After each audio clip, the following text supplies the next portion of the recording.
Welcome to Old Time Radio Classics. Tonight we journey into the cosmos with X-1 and one of science fiction's greatest literary voices. This is The Dwellers in Silence, adapted from Ray Bradbury's Martian Chronicles, broadcast November 10th, 1955. George Lefferts adapted Bradbury's story, The Long Years, for the radio waves, transforming it into a Cold War parable about atomic devastation and the loneliness of survival. Just 9 days before this broadcast, a time bomb destroyed United Airlines Flight 629 over Colorado, killing 44 people. Rosa Parks will be arrested 3 weeks later, launching the Montgomery bus boycott. James Dean had died just 6 weeks earlier. America in 1955 was caught between atomic anxiety and cultural revolution. Bradbury's story asks haunting questions. What would you do if you were the last person alive? How far would you go to recreate what you lost? The answers Bradbury provides are both heartbreaking and deeply human. X-1 represented the pinnacle of science fiction radio, bringing stories from Galaxy magazine to life with the best production values in the industry. Countdown for blastoff. X-5, 4, 3, 2, X-1, fire. 3, 2, X-1, fire.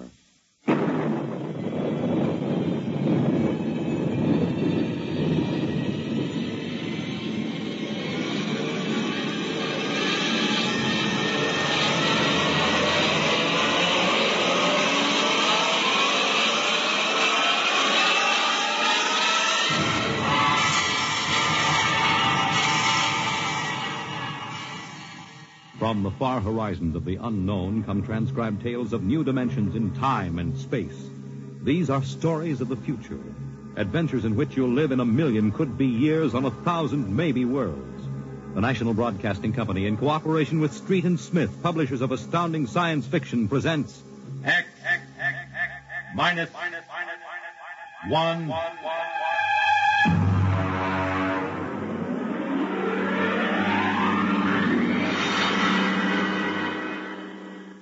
tonight's story, Ray Bradbury's Dwellers in Silence.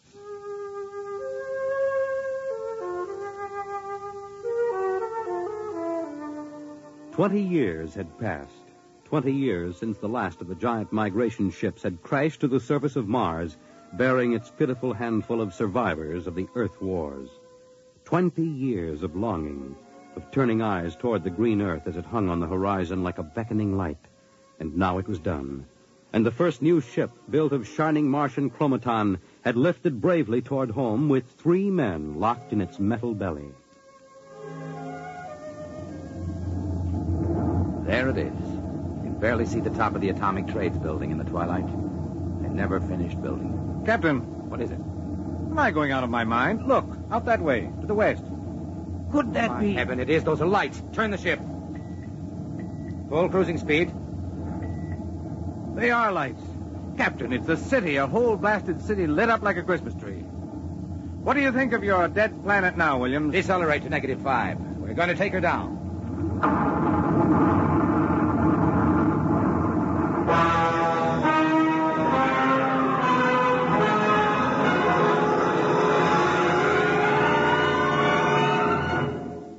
Unbelievable. We've been walking for hours now and not a soul to be seen. There must be someone. How do you explain the light? Unless they've been burning like this for 20 years. Impossible. I don't know. Municipal building. Should we have a look here, sir? Possibly the records might contain some. That's a good idea. Keep your weapons ready.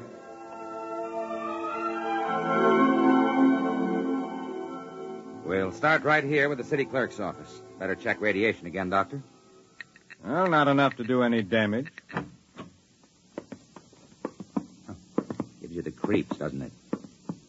Look at this desk. Papers crumpled, inkstand, just as if somebody came in and worked here every day. Dog licenses, hunting permits. That's strange. There's ink in that inkstand. Well, what of it? Well, you'd think standing open for 20 years it would have dried up. Good heavens. If I hadn't heard it with my own ears. Heavens, did that phone ring? Yes. Well? Pick it up, Doctor. Hello? Good day, Doctor. How are you? I called to ask some advice about a trip panning problem. Can you tell me if the lateral cut should be made first? Hello. Hello. This is absolutely insane. Hello. Thank you, Doctor. I'll do that. By the way, how is your wife, Alice? And the girls? And your son, John? Fine boy, John. I'll call again tomorrow. Goodbye, Doctor. Hello. Hello. Huh. Gone dead. Who was it? I don't know. Strange voice carried on a conversation about some surgical operation without paying the slightest attention to anything I said. Captain. What is it? Listen. Someone is coming, walking slowly toward the corridor. Coming closer. Jumping Jupiter. It's a man. An old man. Are you... Is it really someone? You seem to be real. I saw the ship come down, and I thought perhaps I was losing my mind. It's been so many years. I'm Captain John Parsons. These are my assistants, Dr. Evans and Mr. Williams. We returned to Earth from Mars. Then it's happened. We're not alone anymore. Forgive me, gentlemen, if I seem moved. I've waited and hoped for so long. You survived the radiation. We did. There are others. My family. We are the only ones. I answered the phone a moment ago. Who was it? You heard my voice, Doctor. Yours? Yes. To break the loneliness. I've recorded my voice and rigged up an automatic telephone. It's pleasant to hear the phone ring. I come here to work. I take it you are a medical man. My name is Cornelius Hathaway. Hathaway? Hathaway, the brain surgeon? You know my name? Who doesn't? I watched you on television at college. Why, I saw you 23 years ago. You performed a difficult surgery for a cerebral tumor. Thank you. I'd almost forgotten. My mind, you see, I'm almost 80 now. Well, you look fine, sir. We've had the best of everything. An entire city to choose from. Cold storage, the best equipment. But come. There's a fine dinner waiting for you, and you'll want to meet my family. When I saw the ship come down, I told Alice, my wife, you know, to prepare a feast. This is a great day for me, gentlemen. A great, great day.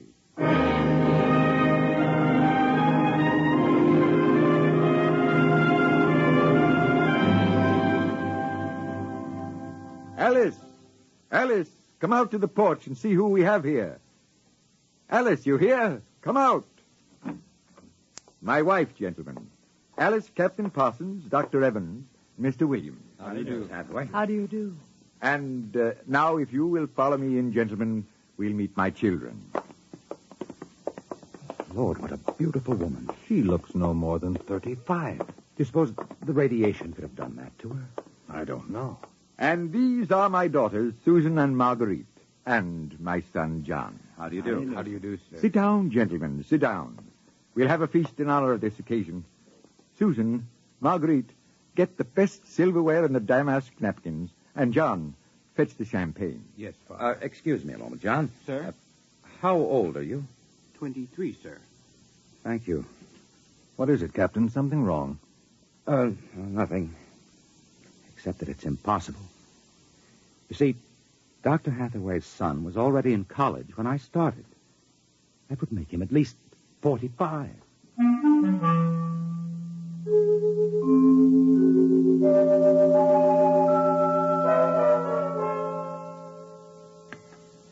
That was a wonderful meal, Mrs. Hathaway. Doctor, your wife is an exceptional woman. Thank you, sir. How would you gentlemen like some fresh gingerbread with your coffee? I've baked it this morning. Oh, wonderful, wonderful. Smell that, Doctor? It's like coming home, Mrs. Hathaway. It's like home having you here. Mrs. Hathaway, may I compliment you on having preserved your youth and beauty so well? Thank you. We have no worries here. No competition. All the things we need for material comfort. Parsons and I were wondering, Dr. Hathaway, if the radioactivity had any effect in preserving tissue. Your children all look so young, too. It is possible, gentlemen, of course. Radiation does strange things to living tissue. Alice, could we have some champagne? Alice. Oh, I'm sorry. What, John? Some champagne, please. Champagne? Oh, yes, of course. An amazing woman. Did you ever see such grace, such complete relaxation? It doesn't seem quite natural. I beg your pardon, gentlemen? Captain Parsons was just about to ask how you and your family managed to escape, Dr. Hathaway. We were very fortunate. You see, my home was in the Sierra Mountains at the time. I had a lead-lined laboratory in the basement where I did X-ray research. My hobby, you know. I chose this house because it was on a hill where I could watch the sky. Oh, the loneliness of those first years. But at least you had your wife and children. Yes, I had my family. If it were not for them, gentlemen, I assure you I would long ago have put a bullet in my head. Champagne, Captain? Oh, thank you, Mrs. Hathaway. May I propose a toast? Oh, let me. Gentlemen, to Earth. To Earth. Earth. May she never be stranger to man. And... Hathaway, what is it? You all right? It's nothing. It's nothing, really. Just a rather sharp pain in the chest. Why don't you gentlemen go out on the porch and enjoy the air? You've had a long and tiring journey. Alice, we'll show you the way. Will you be all right, John? Yes, don't trouble yourself. I'll see you all in the morning. Good night, Doctor. Good night. Come, John. Yes, Father.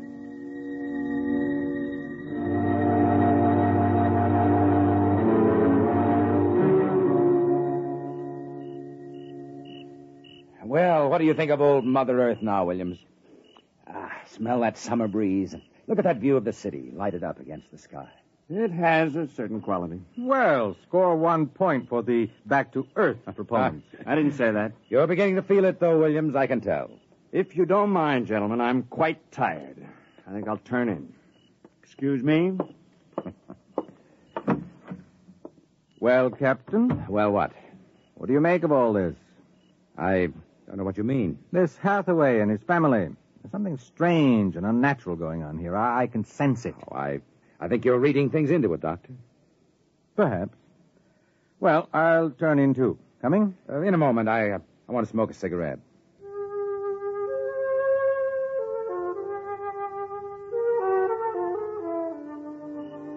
It's a very beautiful view, is it not? Oh, I didn't hear you come out. How is he? Resting. I've never seen him this bad. Yes, he's an old man. I'm sorry, but the difference in your ages is so apparent. You must have been married very young. You don't know about us, then? No, Perhaps it is better that way. I don't follow you. Is it something about your husband? He acts very strangely. My husband is a very great man, Captain. It is too bad there was no one to appreciate him. Once he wired the whole city with sound speakers. And when he pressed a button, the whole town lit up and made noises as if 10,000 people were living in it. He must have been very lonesome. Although, with a woman such as you, I don't understand. Perhaps one day you will understand. I hope you will come to trust me as a friend. I can trust no one but him. Good night, Captain. Good night, Mrs. Hathaway.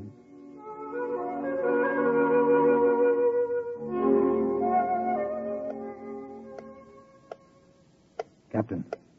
Captain Parsons. What is it? Who's there? Dr. Evans. Oh, what's wrong? What time is it anyway? 2 a.m. What's wrong? I couldn't sleep. A few minutes ago, I heard someone slip out the front door. In the moonlight, I saw it was the old man. He was headed toward the ship. What are you suggesting, Doctor? Nothing, except that it's fairly unnatural for an old man with a bad heart to go wandering off at 2 in the morning. Very well. We'll follow him.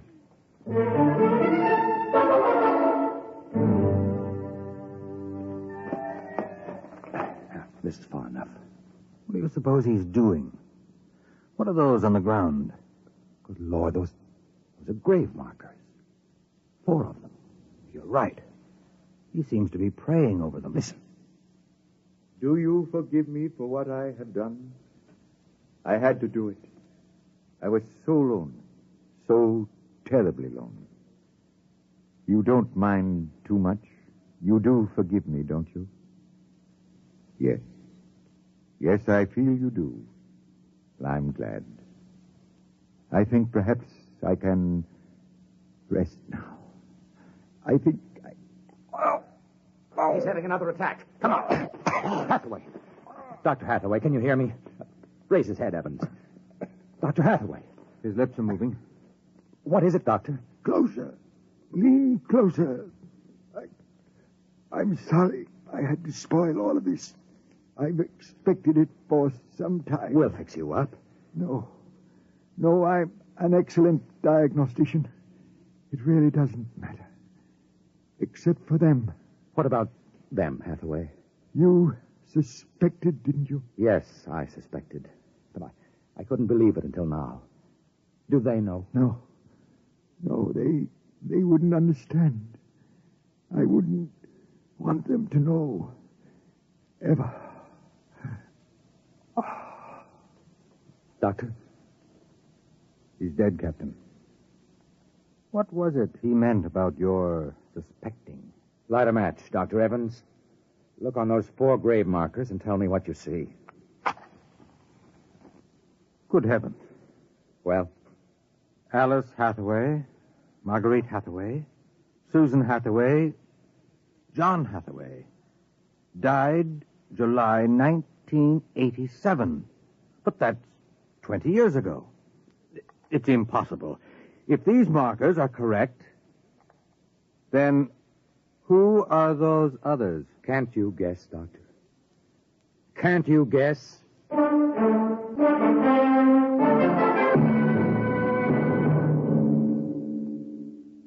I'm sorry, Mrs. Hathaway. He didn't want us to feel badly. He told us it would happen one day and that he didn't want us to cry. He didn't teach us how, you know. He said it was the worst thing that could happen, to know how to be lonely and unhappy. We weren't to know what death is. Perhaps it's just as well. You know about us, don't you? Yes, I know. I didn't think you knew yourself. The children don't. I've been aware for a long while. No one would have guessed. You're so perfect. He would have liked to hear you say that. He was so very proud of us. After a while, he came to love us, and at the end he took us as his real wife and children. He even forgot, sometimes, that he had made us. You gave him a great deal of comfort. Yes. Over the years we sat and talked. He loved so much to talk. I was first, you know. Then he became lonesome for the children, and so he made them. There was only one thing. One flaw. And that? He couldn't make us grow old. And so he had to watch himself become an old, old man while we stayed young. It was a great blow to him. We'll bury him on the hillside where the other 4 crosses are. I think he would like that. Yes, he would. Mrs. Hathaway, Alice, I think that you are a very great and wonderful woman.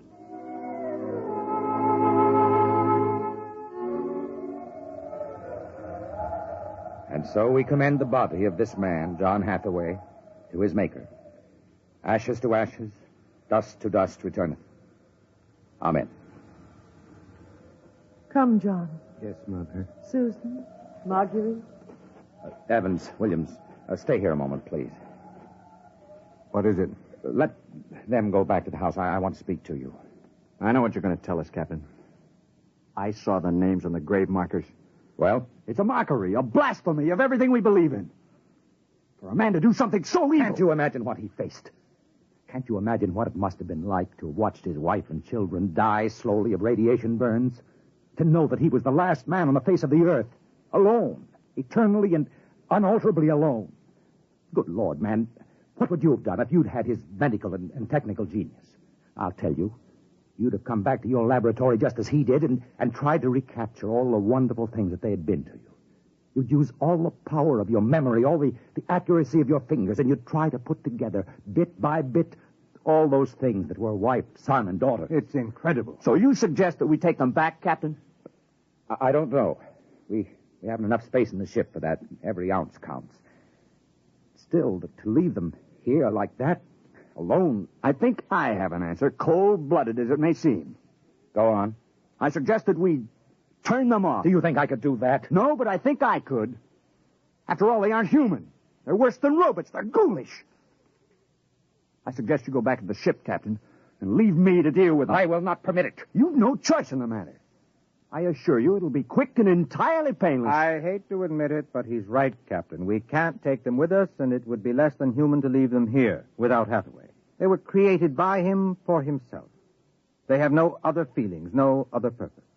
If you leave them, they'll go on year after year, night after night, talking, laughing, baking strawberry biscuits for no reason, not knowing who they are, why they exist. Could you do it, Doctor? I don't know. I've already offered to do it. No. No, I wouldn't want it to be you, Williams. You're sick. You have no feelings. If Dr. Evans here can do it, well, so be it. It's a difficult thing, Captain. Still, as you say, they aren't human. Logic is on your side. It isn't as if you were murdering someone. Well, give me the blast gun, William. We'll wait in the ship. Take off in half an hour. Half an hour.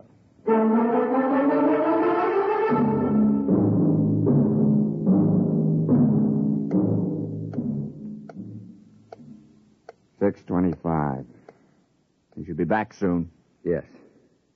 He's doing the only humane thing, Captain. They're less than human. Are they? Well, it's done now. No one will ever... That's the airlock. He's back.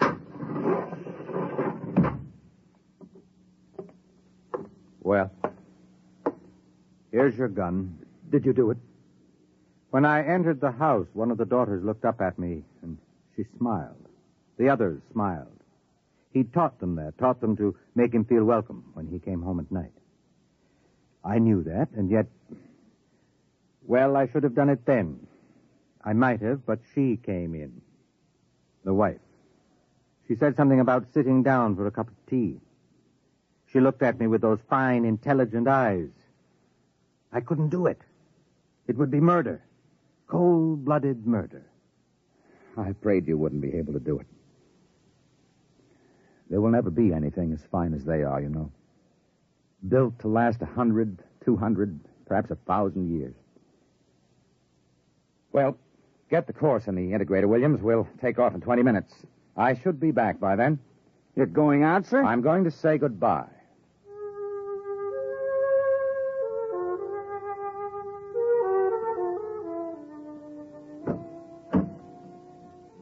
You've come back. Only to say goodbye. It was nice of you.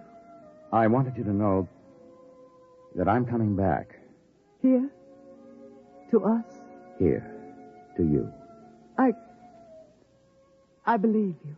I never meant anything more. When will you come? I don't know. It'll take many years to prepare fuel for another trip. 6, 7, perhaps 10 years. I will watch the sky at night, just as he watched it. I'm not a young man. Time is nothing to me. I was born out of time. I'm afraid I must go now. I understand. Strange. I have a new feeling. One which he didn't teach us. A feeling of longing, of sadness. That one is not taught. It comes of being alive. Yes, I am alive. Even though he created me, I'm a person now. Goodbye, Alice Hathaway. Goodbye, John Parsons.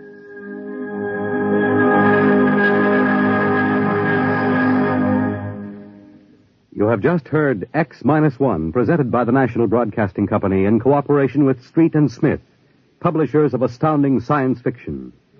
Tonight, by transcription, X-1 has brought you Dwellers in Silence, written by Ray Bradbury and adapted for radio by George Lefferts. Featured in the cast were Anne Seymour, Carl Weber, Theodore Osborne, Richard Hamilton, Edwin Jerome, and Stan Early. Your announcer, Fred Collins. X-1 was directed by Daniel Sutter and is an NBC Radio Network production.